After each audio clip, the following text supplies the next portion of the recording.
Se você pudesse escolher alguém para tomar um café, qualquer pessoa do planeta, que pessoa seria? Eu gostaria de trocar uma ideia com o Papa. O que você acha da nova vocalista do Linkin Park? Achei muito boa.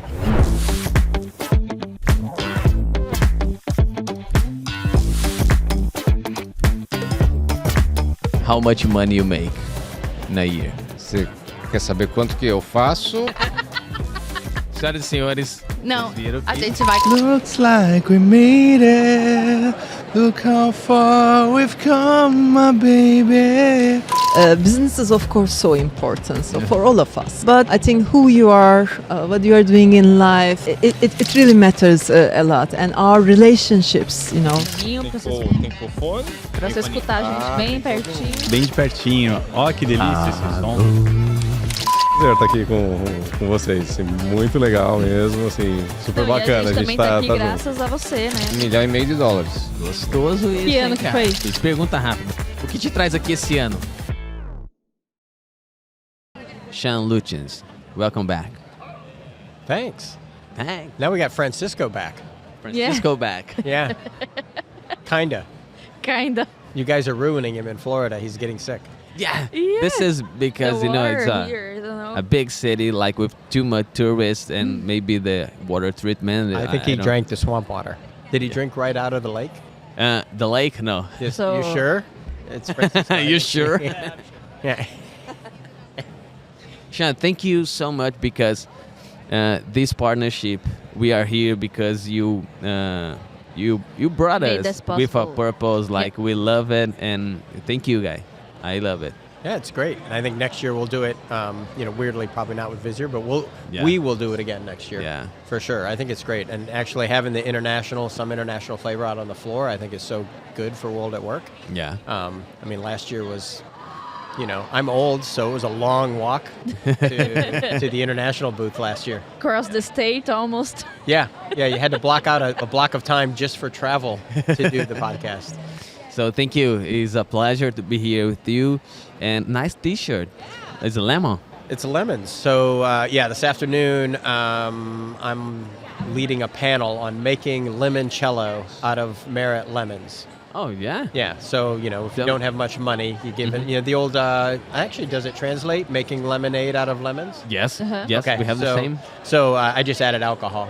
Caipirinha. Not a Yeah. caipirinha. Not a Yeah. caipirinha. Not I a told caipirinha. him these lemons fit better in a caipirinha. Yeah. This one is, what is the name in Sicilian.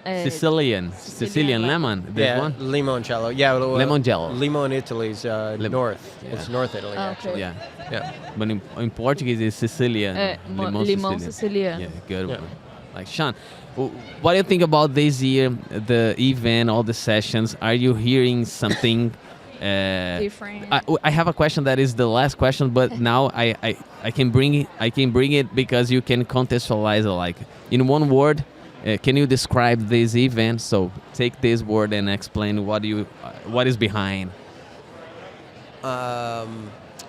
One word. Yeah. I don't think people ask me for ever one word. I think purpose. And I say Purpose. that from the standpoint of AI is out there, right? And I was about to say AI when you said one word. But I think AI last year and when it first came out, everyone's like, we just need AI. We need AI, we need AI. And then you'd ask them, well, what are you going to use it for? And they'd be like, I have no idea, but I've been told I need to use AI. And I think now you're starting to see AI in the tools have purpose, right? And so the AI, it'll come up on the CompTech panel I'm on this afternoon, right? Like you have AI, the fundamental problem hasn't changed that you're trying to solve in total rewards. I'm trying to pay the right people the right amount of money at the right time. But the AI allows you, the agentic AI, to do a lot more modeling and do a lot more of the tasks that are part of that much faster.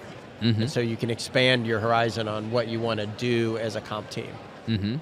So, yeah, jokingly, I've told comp teams there's the good and the bad with AI. They think it's going to save them a lot of time, but actually I think what's going to happen is you now aren't going to be limited by the strategy that Excel allows you to do, right? Microsoft Excel, still the world's #1 software provider for human resources, right? It's free, so you can't argue with it, right? But you think about it, I can only be as creative as my Excel skills. how good am I at pivot tables? How good am I at VB script? How good are my managers at VB script, which probably don't know it? How bad are they going to mess up my spreadsheets if I send it?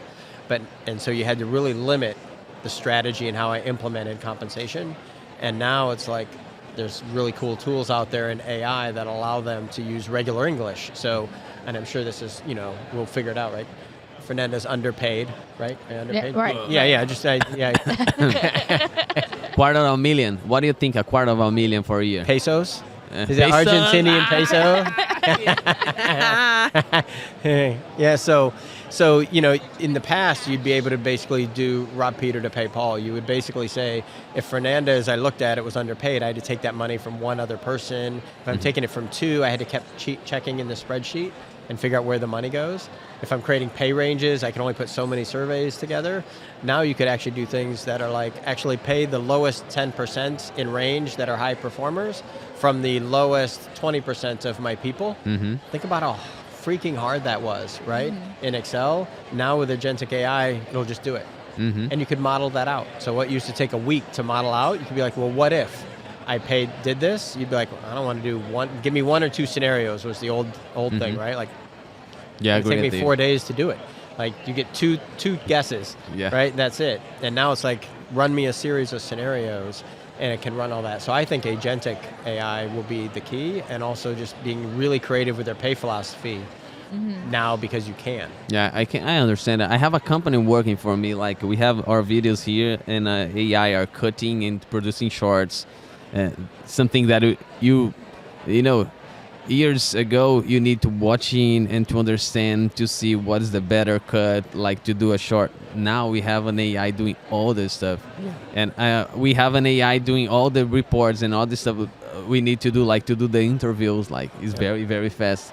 So I agree with you. This is a huge tool in our hands, like to provide us But it hasn't changed the amount of work you do, right? That's the fundamental thing. I think when AI first came out, it was like, oh, thank God, I'm going to work 10 hours a week now, right? Like, and AI is going to do the other 40 hours a week for me, right? Or you're Brazilian. Do you work how many hours a week? 20? Yeah, it's 20. 20 weeks of vacation? No. Oh my God. So far, you're underpaid and don't have enough vacation. Yeah, Am I lining it up? underpaid, I'm doing it well for you. But I think what's happening is AI is helping make things better. It is saving some time, but that time is just being repurposed into more strategic time, hopefully. And I agree. Again, where's my time? Like the AI is doing most of the things that we do, and where's my time? Doing another thing, another. So the productivity is crazy. The first conversation yesterday at the main stage, it was like this economist, like, you are afraid about your job. Don't be afraid, because AI bring the growth of the market. So you are using more and more. So it's not less time working. Is more the way you apply your hours during the work. I don't know if I think it brings me new ideas for new things that I could make. So things that I couldn't think about on my own, So I can use the AI to think about things that I can improve, and it gives me new ideas. And I can feel secure to follow them, because I can think, oh, they could be possible, because they are not only my imagination, So something out there is doing something like that, because it's there at ChatGPT or else. So I think we can do more things, and it's not necessarily that we are doing fewer things and that we have more time. Free time. But I think that's where, like, what are you going to do with that time, right? Yeah. So if you look at your time being filled, you hopefully found productive things to do with it, right, and expand your business and do other things. I think for comp professionals, it's going to be the same. Yeah. I could only do this amount of stuff because, one, tech was limited, and two, I only had so much time. And now you've got this additional time, and so to your point, I can go be more creative. I can go out and search and find out other ideas, and then I think the really good companies are going to take those ideas, put them together, and say, okay, this is what my company needs. Because the fundamental issue with AI right now, I would say, at some level, until it gets to know you, getting to know a company is even harder, is you're going to have to still tailor everything you find back to your company, right? So, which in the past, you did. Yeah. AI is not going to be magic because your company's different. You're like, what's the best compensation program for my company? If you ask AI that, it'll come back with answers. It gives you answers, but they're probably not right yet. Right, yeah. But they're probably reasonably good. So to give you some ideas or add things and take those ideas and then take the best of those, figure out what I might want to do, and then again, you can model it out and say, what if this happens? All that can happen. And I just filled up the time that you saved with, using AI for the process. And I think that's why events like this one are important, because you can not only know the trends of the market, of the compensation market, but you can also connect with people that are already doing something with it. So learn from the prompts, not just from the answers you get. So what people are putting in and not getting well, what you're seeing, out I of think, it. if you look around, like in general, is you're seeing the AI put into the tool with purpose, right? So before it was like, find me a cool graphic, what did all the cool kids say so that I can talk to my children, stuff like that. Now you're actually seeing all these tools have kind of layered in some type of AI or LLM to sit over the top and make their tool better. So the fundamental premise hasn't changed, right? So if you think about comp planning, right? It's like I still need to run the merit cycle, the increase cycle, once a year. And I want to do it the best way possible to hopefully, create a merit matrix that aligns to my company, and, people that are low in the range make more than higher in the range. Like, that hasn't changed, right? How I do that fundamentally has changed, and how each company is using that data to agentically create, like, instead of, you have to help me with the translation if it does, but tertiles or quartiles for like performance, you can do deciles, right? You can be super prescriptive with that messaging as it's out. And then the flip side is on the LLM, right? That data at the bottom, they're now getting enough data to run it over an LLM to say companies like you that have done this is the result for the company. This is what happens when you give high performers no money. So there's some premise that, if you think about a high performer that's high in the range, they don't get as much money. So you think that through, what actually happens when you do that? And in the past you were like, I don't know, maybe Emerson will be here, maybe he won't. Now you can go back and say over a large group of people, what actually statistically happens, and is when Emerson comes to me and says, I know I'm a high performer, I know I make a lot of money, but I want more money, am I at risk if I say, am I at risk at saying, you know what, too bad, Emerson, because I know you can't go anywhere with all the additional data from the LLMs that say supply and demand for you, there's not, sure, you want to try to go somewhere else, Emerson, good luck, or it's like, crap, I have to give Emerson more money because he's not irreplaceable, nobody's irreplaceable, but I'm going to have a 3-month gap, it's going to cost me more money. Actually, it's just in my best business interest to and pay he him. has abilities. We were talking yesterday that we have abilities when you think about compensation through, como fala, abilities. Skills. Skills. Yeah. So he has skills that we can put a price tag on, because I don't even know how to name his skills. For example, being here, talking another language, interviewing people, and talking about our brand, so that's a skill. I can put a price tag on it. I don't know even how, well, I think how the to... LLMs will get there. The big discussion with skills is, how much do you pay a multilingual person? And I think it's a differential, right? So the differential is there's still a price to be to run the consulting business. And then if you're multilingual, it's an additional one. And so what is the differentiation? The interesting thing for pay for skills for me is like, what happens when they go the other way, right? So Python is a good example, right? Python coders. Yeah. You guys use AI, right? So you're instantly great Python coders. AI cranks Python code. Maybe not quite as great as a human yet, but it cranks out remedial Python code, right? So if you paid Python people $10,000 more a couple years ago, what happens now? Nobody likes to talk about that when you talk about skills, right? The conversation of skills is always everyone's getting more money, but what happens when that skill, starts to be less? Who's going to have that discussion and be like, Emerson, that was great. You're bilingual, but now everyone speaks Chinese and no one's speaking English. What happens now? You're like, are you going to take money away from Emerson? Yeah.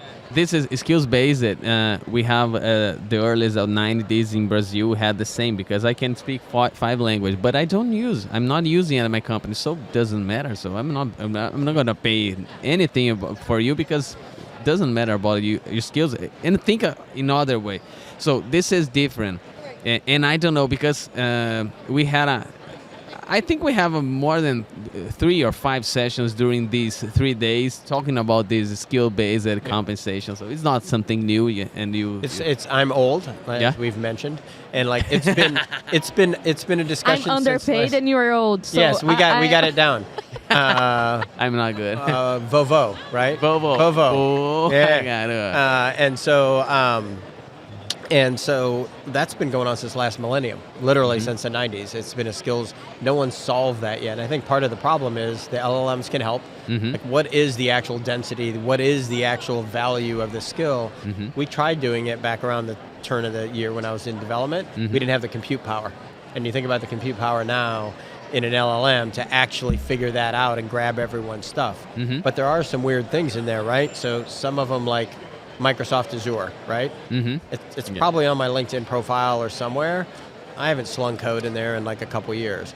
But if I know it's a skills-based pay thing and I'm looking for a job, oh yeah, it's going to be on there. Yeah, it's going to be on there. You right? are. I might not be able to do even a reasonably good job at it now because I haven't been in there in a couple years.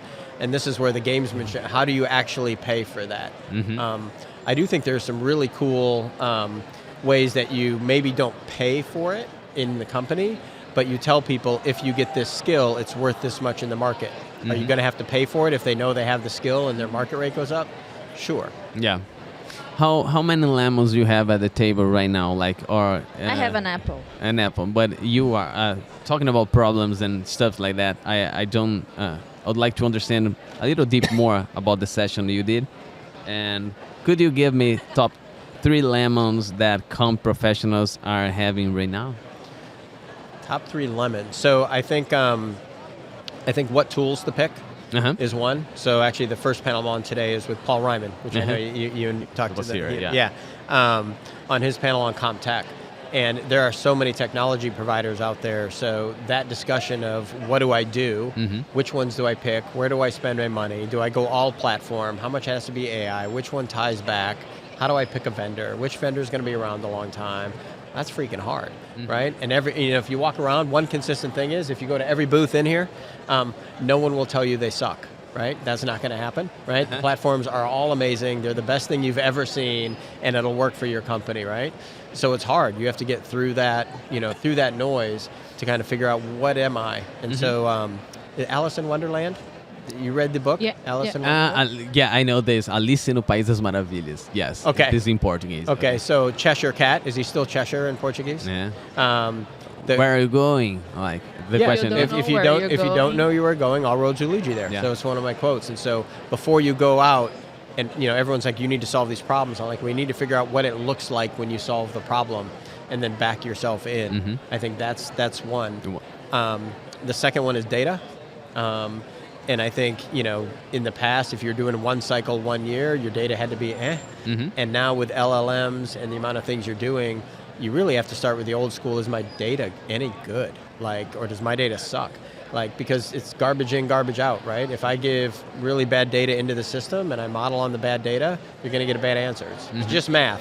Math's been around for how long? We're talking thousands of years. The math's not going to change. And I still don't get it. Oh, well, it's consistent. You still have time, though. You still have time. Through learning and development, you can do that. So I think making sure their data is right before you jump the gun and figure out, if I buy these tools, if I want to solve this problem, what are the mission critical pieces of data? Don't wait till everything's perfect. Yeah. Go to the next level. Look at your first results, but that's a journey for them. So that lemon of that problem.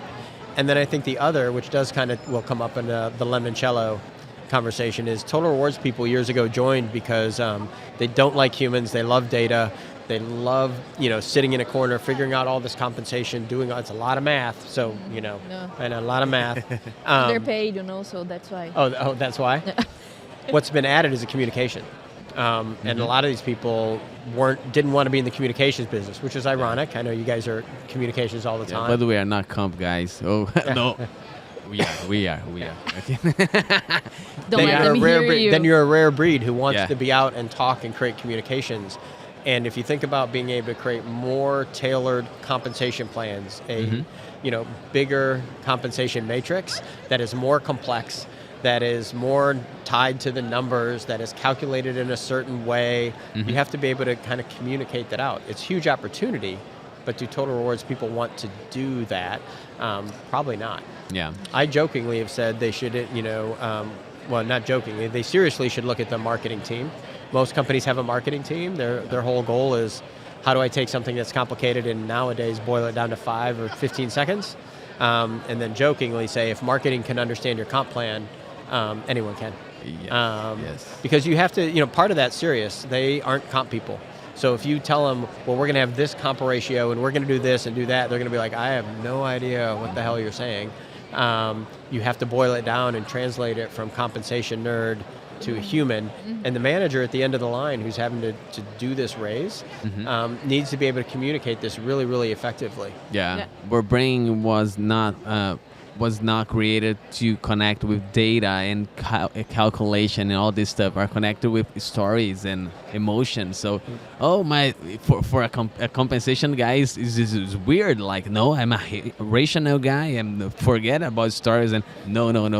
Dan Ariely, for example, good books. Like, I don't know how can I say the titles in English, but Dan Ariely is an economist and No, Daniel Kahneman or Ariely? Ariely. No, but it's a good one. And another one is we love like Fast and Daniel Kahneman. Daniel Yeah, Kahneman. Daniel Kahneman. So Both these. Both them. They talk about this like. If you understand like the human brain, they are connecting with the stories and all this is storytelling, this is stuff. So go ahead with this. The computer is working with data and all the calculations. But Kahneman is actually really, so I quote him a lot. And the thing, after Cheshire Cat, I like to tell people I wrote, read at least one book, by a real person. Yeah. And he creates those anchor points. So if you give people a really rational point of why it happened, most people are pretty good at that. It's emotionally. Yeah. Because I 100% would agree with you, Emerson. I tell people you can be really prescriptive, but then there's some human things. Because if I go and I have to give Francisco a raise next year, and I'm sorry, Francisco, this isn't going to go your way in a minute. And if Emerson has to give Francisco a raise, and it's really small, and he's like, it's not even enough to cover the Netflix increase pricing next year, that's a difficult discussion. That's not the biggest problem, right? The biggest problem is you now have to go work with Francisco around the world for another year while Francisco's secretly pissed off at you that you gave him a crappy raise, right? And that's the hard part about the human and human resources. So when you become really predictive and do that, you've kind of got to understand what's happening. And there is some human nature that says, actually, Francisco, you could do better next year. I'm going to give you a 0, because that's the thing. Or do you give him 0.12%, which is kind of like, Emerson, you're a jerk. That's like not even enough money. I have to go change some stuff, but I have to go home and tell him I got nothing. Yeah. And then the last thing is, I firmly believe comp is going, I call it under the bus, to translate, getting pushed in front of the bus, getting blamed for everything. Is there a Brazilian expression for getting blamed for? Empurrar na frente do ônibus. Sei lá. Jogar na fogueira. Tacar na fogueira. Throw it on the fire. It's something like this. Fire. You get thrown on the fire. Yeah. Yeah. So in the in the U.S. term, is you get pushed in front of the bus, right? You're getting blamed for it. I've told comp people you're going to get blamed for it. I don't even care if you do it for a couple reasons. One, we just mentioned it. You have to work with You have to work with Francisco. You really want to blame someone else, right? The reality is, comp comes up with this.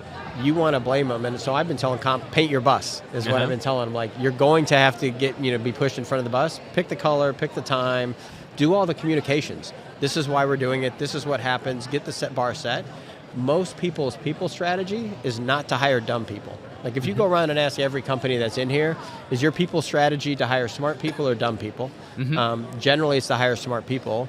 I'm going to give Francisco credit. He's a smart person. Yeah. So if you basically say, Francisco, based on the company performance, the team performance, and your personal performance, here's the matrix. You communicate all this out, even if he gets a 0 or 1% increase, he probably sees it coming, right? He's probably like, I see the bus coming, like, and I see it coming, and he gets it, and the meeting isn't as bad now. When teams communicate, like, hey, this year we're going to have a 5% increase overall, that's great. The merit matrix says, I want to pay the high performers a lot, and the low performers low, but what do most people think? I'm a high performer, right? Even though Sean sucks, Sean's running around saying, like, actually, I'm probably a high performer. So now my expectation is I hear 5, it's 5 plus, right? It's probably minimum 5. There's no way I'm going to get the average. And then you show up in the meeting and they're like, Sean, you do suck. You're only going to get 1%. All of a sudden, it's the delta, to your point, the emotional delta of like, I was expecting this. But again, if I'm looking at my performance, my metrics, my numbers, the company goals, it's all communicated, I'm like, I'm not getting 5. Like, and actually, you know, most people are pessimists. I might get 0. So now we've set the bar, and like, if Emerson tells me like, Sean, you weren't good, you got 2.5 on the inside, I'm like, you know, yeah, like actually, that's way better because I've set the expectation through my communication strategy to get this ready to go out. Sean, giving a feedback is like you are talking with me right now, like this, giving a feedback. You have a team. You need to use leadership skills, like with someone at the seller.com right now. We have a team. So it's interesting. I have had teams. I don't have teams. As you get older, I don't know when you reach Volvo stage, the age. Stage. Yeah. But it's kind of nice when it's matrixed. So sometimes I've had direct teams. Sometimes you have a matrix team. I actually just got where I'm going, so I'm not 100% sure because I just came here. I don't mind having a matrix team either. I think it's actually better personally. One, I don't have to do the performance reviews. Someone else does, and the increases. And as you get older, you're like, that process sucks. I could not do that again, and I'm in comp. The other piece is I think internally when you can get your team on board and you have to do the work and get the messaging and the product and get everyone going the right direction, but you can't tell them to do anything, it actually makes a much better environment around we're all on board. So if we're working together, I can go tell Fernanda to go do something, and she's like, Sean's just rude, like he just told me to go do this. If I have to get everyone on the same page and understand this is our goal, this is what we're trying to do, these are the steps, can you please go do this? You're like, okay, I got a beat on that, that's in the right direction. Or more importantly, I want those teams, because they don't feel like I'm a boss, or at least create an environment, if I am in charge, that Fernanda can be like, Sean, I hear you, but that is a ridiculously stupid idea. Can we go back and figure out what's going to be better for us as a team to go forward? Okay. So I really, I don't mind the dynamic with or without. It's mostly, can I get everyone in the boat paddling the same direction at the same time so we don't have directional issues, people trying to paddle the wrong way, paddles going the other way, it's just a mess. Okay. And last question. You are here. Would like to say something that we didn't ask you? It's correct, my question? Yeah. Would you like to say something that we didn't ask you? Is there anything? Correct my question. You didn't ask me. On your way. He got. Okay. Yeah. I'm thinking. You can't smell the smoke. We have audio and video, but you can't smell the smoke of me thinking. Yeah, so I'm thinking. I don't think so. I mean, I think in general, we covered the whole, do you know what you're doing, right? Don't get enamored by the tech. Don't get there's so many choices. Really take some time to figure out where you are now, where you want to be, little Cheshire cat. Yeah. And then take the time to kind of wind your way back. There's just so much noise right now out in the market. So when you evaluate all these things, just figure it out. And the other is, some of these companies now have been around a while. And making sure that you look at where they are now versus where they were. The really cool thing is that companies move fast now. So a company that was, either had not a great reputation prior, their software's probably come a long ways. If you looked at someone 2 years ago, look around. I think one of the questions, this won't air before Paul Ryman's panel today, was how has tech changed over 5 years? And I'm like, 5 years? That's ridiculous. 5 years is a ridiculous amount of time. How many vendors weren't here? Yeah. And so if you think about the life journey of some of the products, make sure you kind of go in with open and just no bias. Because what you saw 2 years ago, imagine where you can go in 2 years in tech right now. And that was not my last question. I have one that is personal. What is the secret for a marriage with almost 40 years? How many lemons? It's funny. So I've always joked, I should probably write a book on how to marry way up, and she can publish the book that goes with it. This is how do you deal with marrying way down. It's weird. I am very blessed. We met at summer camp. It's not that romantic. This sounds awful. Yeah, We met at summer camp. We got married later, but during college, we test drove other models before you pick the car you want to take off the lot. We really haven't fought, so it's weird. We have very little. Like, it's hard to give anyone advice. I think I don't have any advice other than like Pick the right person. That's an yeah, advice. yeah, or just be dumb lucky like I was, and hope she doesn't leave. I Wow. think that's the thing. So This is the part that you sent to her, like, Yeah. cut, Jessica. she knows. I think you share. Woo! I tell her all the time. She's married. I remind her all the I time. tell her all the time. She's married way down. She married way down. I'll call my husband. Can you talk to I'll call her. Yeah. Thank you, and let's go talk maybe tomorrow, like to do the all the, I don't know, to close the all the episodes, like with the final of the event. Because today you are in a few finals, aren't Do you? you have another session today? You have Today I a have lot 2 of- this yeah. afternoon. Two. Yeah. Yeah. Okay. Go ahead, Can you and then come- tomorrow we'll talk about them. So